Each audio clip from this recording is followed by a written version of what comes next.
my hospice family. Hello, my hospice friends. How you guys doing? My new subscribers, my new followers. Thank you so much for tuning in today. Listen, I'm gonna ask you guys a favor. All right, if you're on Instagram, please go ahead and follow me on Instagram also under Dunshospice. Okay, I'm gonna put the link, the name on top of here under Dunshospice. Follow me on Instagram also, all right? And please give me a share, a like as you watch the videos. Help me to spread the word of hospice to everybody who has a nurturing heart and ear to listen, all right? Now, that being said, my hospice family, let's talk about hospice and timing. Yes, we're going to talk about when is the right time to call your local hospice office. Regarding hospice and time, my beautiful people, what I want to share is that it is best to start your loved ones on hospice earlier than later, sooner rather than later. Okay, and I'm going to tell you why that is.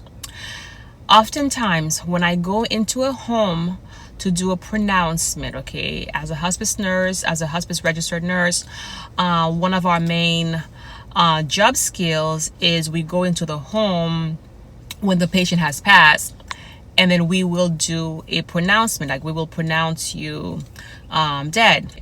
When I go into the home to do a pronouncement, because as a registered nurse, as a hospice nurse, that's one of my main duties, okay, my main job responsibilities is to do pronouncements. All right, so when I go into the home to do a pronouncement to deem somebody, has passed, has died, oftentimes the family will say to me, okay, they'll say, Dawn, I wish I had, they'll say, Nurse Dawn, I wish I had put him on hospice sooner.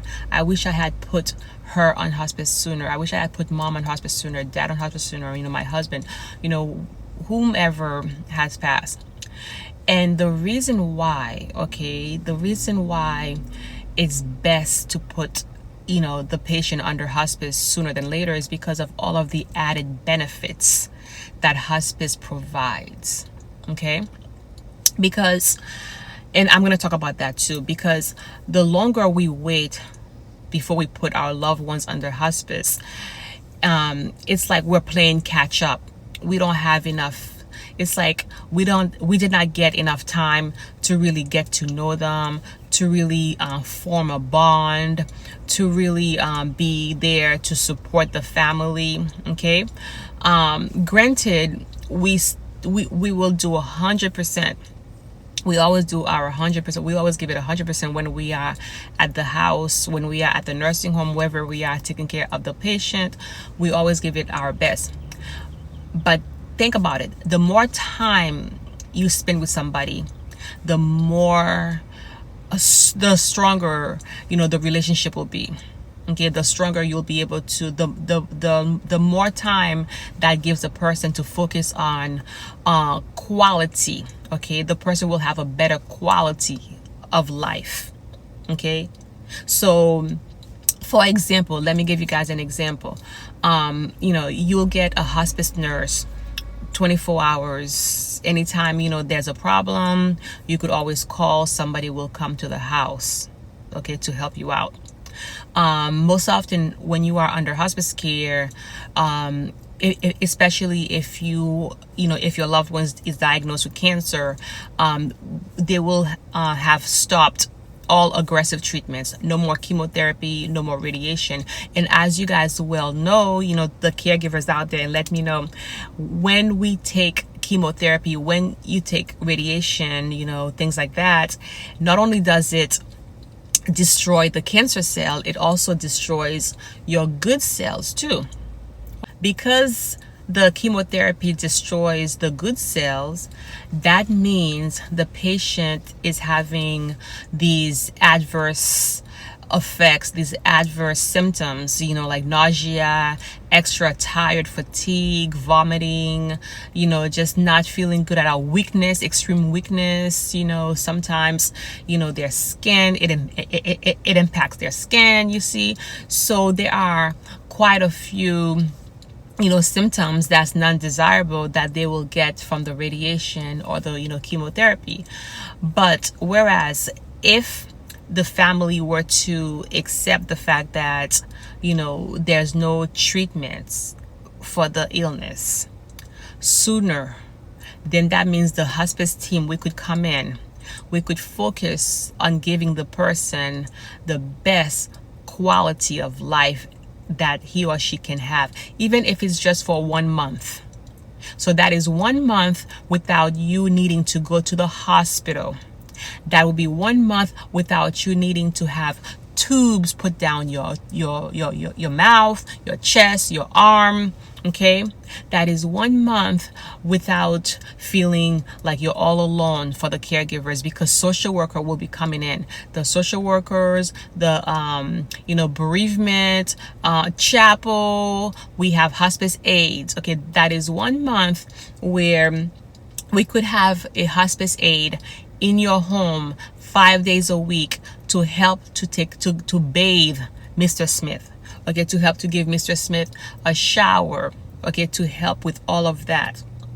Okay, that is 1 month where you don't have to feel like you don't know what you're doing, you are not sure, if there's if your husband, if Mr. Smith wakes up in the middle of the night crying, yelling out in pain, and it's a Friday night or a Saturday night or weekend, you're not sure what to do, you don't have any more medication, you could always call hospice.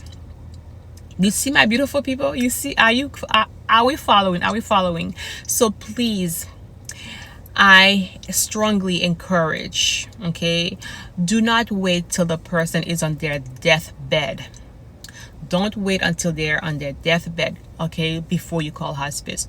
Call us sooner than later, because at this point, it's about quality of life versus quantity of life, okay?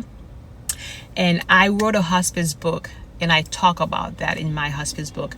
The link is in the description bar. I strongly encourage you, if anybody, has...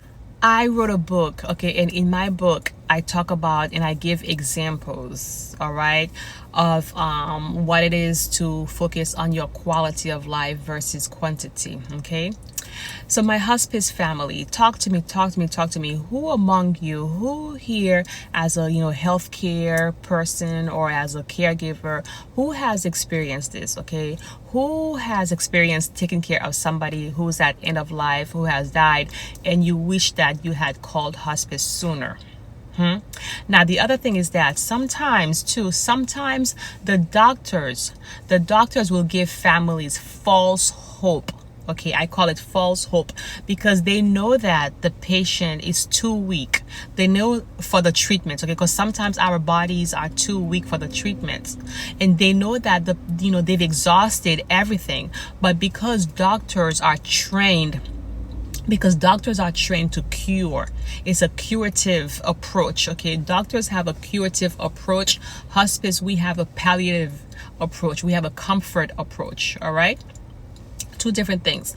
So because doctors are trained to have a curative approach, no matter what it is, they'll always try to let's try this, we have this trial coming out, let's try this new trial, let's do this, let's do that.